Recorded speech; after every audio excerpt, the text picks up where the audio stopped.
I have already posed the question to the rest of you.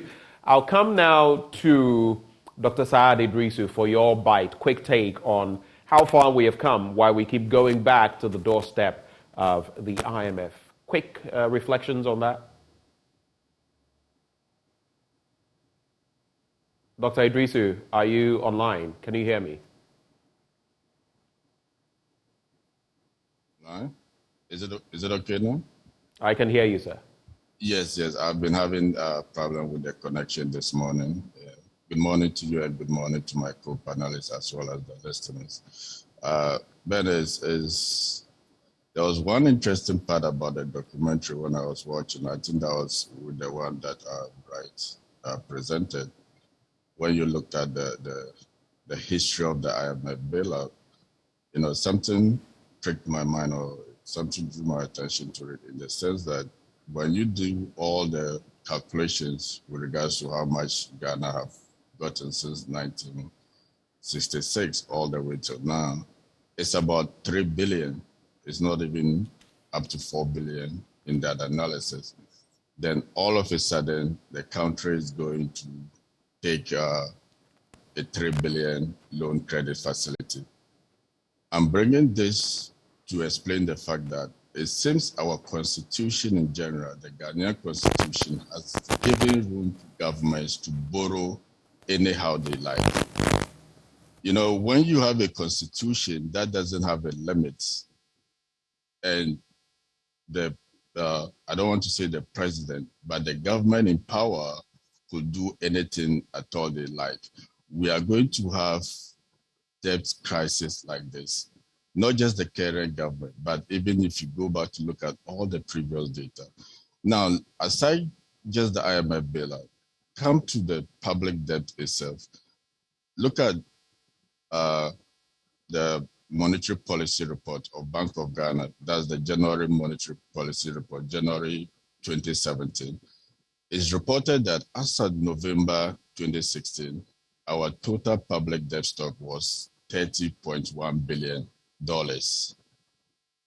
As at December 2022, it ballooned, it more than doubled to $63.3 billion.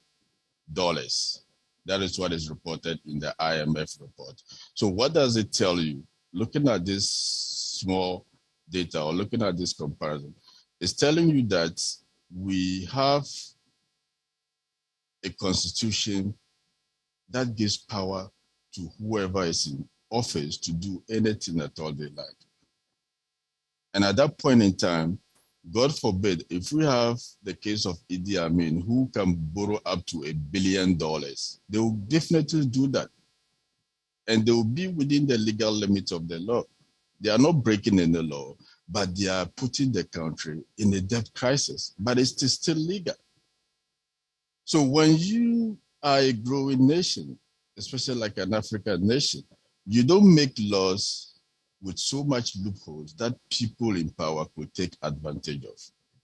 When people go on reckless borrowing to put the whole nation in a debt crisis, they are still within the legal framework. They are not breaking any law, but the nation is suffering. So that is one of the problems Ghana has been facing, I would say, since independence. The fact that we haven't been able to put a debt limit, a debt ceiling, or a debt cap on borrowing, so that we could show that if a government comes to power, at least we are giving you 10 billion to borrow, or we are giving you, okay, whatever the total debt stock is currently, you have an advantage to borrow at least 40% of that, 50% of that. Whatever that we as a country decides to do, I think it will prevent future recklessness of finance ministers. Quick thought, Dr. Iddrisu. Is that practical? Look at the United States, for example. They have their debt ceiling. In recent times, the Republicans have had to play ball with the Democrats just so that debt ceiling can be increased or pushed further up, just so there will not be chaos. Even the United States, with its 30 plus trillion in debt. So how do you expect a country like Ghana, which is not even there, to be able to accommodate that? That is what I was just coming to, because this particular issue that I'm bringing up, I brought it up on March 31st, 2022. That was last year, even before we got into this situation. When I analyzed the Bank of Ghana report and I saw the reckless borrowing that was going on, I raised this issue of March. I even sent it to your producers. I'm not sure if they will be able to put it on the screen right now for viewers to see. But you see, when I raised it, even at that time, the argument was that United States itself is suffering from that.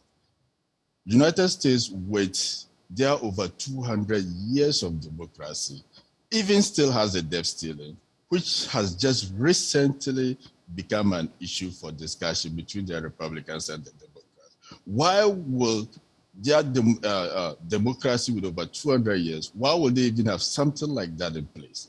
It's telling you that you cannot put powers in the hands of people and just expect them to do anything. They will do beyond what you even expect them to do. You understand? And again, Ben, the mistakes we Africans, or the mistake we developing countries make, is to always do what the textbook tells us. I believe it is high time our economists, I believe it is high time our policymakers shifts away from some of these theoretical economics and think outside the box for solutions that will be practical to our situation. So even if the whole world, no one is putting a debt ceiling, even if the whole world, no one is telling its government, okay, we are giving you 10 billion for the whole 8 years or for the whole term that you are in, at least Ghana could be an example. Because the figures that we are looking at, right, if we can go as a country from $30 billion in 2016, just in 7 years, we have doubled our national debts. So tell me, what can't any government do again, Ben? All right. So for instance, if President John Mahama comes in 2025 and decides that, okay, I'm doing 4 years, I want to borrow 100 billion. Is there any law to stop him? There isn't any law to stop him. If the finance minister comes and says that, okay, we can borrow 100 or 200 billion, there is no law to stop it. So at the end of the day, within that short period, they can borrow as much as they want. But you and I know that whatever that is borrowed within that short period, there isn't no value for money, because we are seeing it right now. If there was value for money for all the borrowing that has happened, we wouldn't even go back to IMF. Because this current data that you are looking at, it tells you that the government has had enough resources. So my whole point is that we should start reflecting as a nation. Do we want to really put a cap on our leaders so that we wouldn't have Idi Amin coming into power to take advantage of the constitution, so that we wouldn't emburden the future generations with so much debt that they will still be in debt crisis? Because as at now, even with the IMF bailout and all that, if you look at the IMF own projections on page 35 of its report, we will still be in a debt crisis even as far as 2027. Even when the program is ending in 2025, our debt to GDP will be about 90.2. They are IMF own projections. So it's telling you that our debt situation is self-imposed. Let me put it that way. Right. Until we are able to put a cap, right, and limit on how much government borrows, government will not focus its attention on local generation of revenue. You see, I don't want to use the term laziness, but over the years, that is what it has turned governments into. Because, I mean, borrowing becomes the easiest way of raising revenue.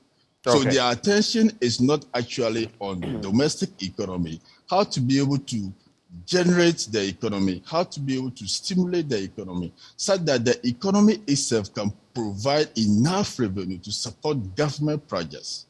So the only thing that they have to do is to go out and borrow. When they go out and borrow, they come, implement projects, go back again and borrow. So they are not even watching enough to see even if the projects are generating any value to be able to pay for itself. All right. But if you start putting in that cap, right?